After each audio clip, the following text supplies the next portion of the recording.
Hello बच्चों, let's see the question and the question is equality of law means all persons in independent India are equal before law। बेटा ये जो question है आपको इसमें बताना है कि ये जो स्टेटमेंट है गिवन स्टेटमेंट है ये ट्रू है या फॉल्स है।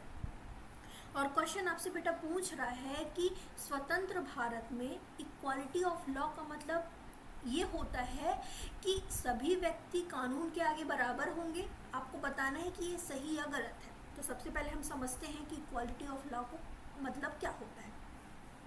बेटा इक्वालिटी ऑफ लॉ को रूल ऑफ लॉ भी बोलते हैं और इसका मतलब ये होता है कि every person is equal before law, no discrimination on the basis of caste, religion, class and gender. बेटा सभी व्यक्ति कानून के आगे बराबर हैं, चाहे वो किसी भी जाति से आते हों, चाहे वो किसी भी धर्म से आते हों, चाहे उनका कोई भी क्लास हो, क्लास माने अमीर हो या गरीब हो या फिर मिडिल क्लास हो या फिर उनका कोई भी जेंडर हो, मेल हो, फीमेल हो या फिर ट्रांसजेंडर हो, कुछ भी हो, सभी भारत के कानून के आगे बराबर होंगे।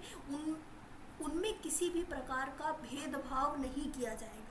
और इक्वालिटी ऑफ लॉ या रूल ऑफ लॉ का मतलब ये भी होता है बेटा लॉ इज सुप्रीम लेक्स रेक्स। ये एक कॉन्स्टिट्यूशनल टर्म है लेक्स रेक्स, ये हमेशा यूज़ किया जाता है। इसका मतलब ये होता है law is the king of king, मतलब लॉ जो होगा वो सुप्रीम होगा। इसके आगे कोई भी व्यक्ति चाहे किसी भी जाति, धर्म या फिर जेंडर से आता हो, किसी भी प्रकार का कोई डिस्क्रिमिनेशन नहीं किया जाएगा।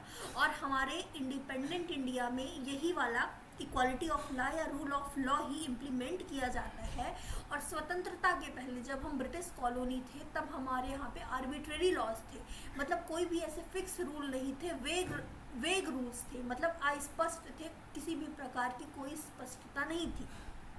ये जो प्रश्न है, ये जो क्वेश्चन है आपसे इसमें पूछा गया है कि equality of law means all persons in independent India are equal before law.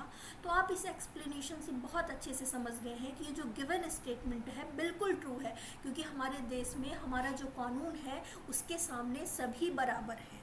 So in this question correct answer will be true. I hope you understood it well. Best of luck.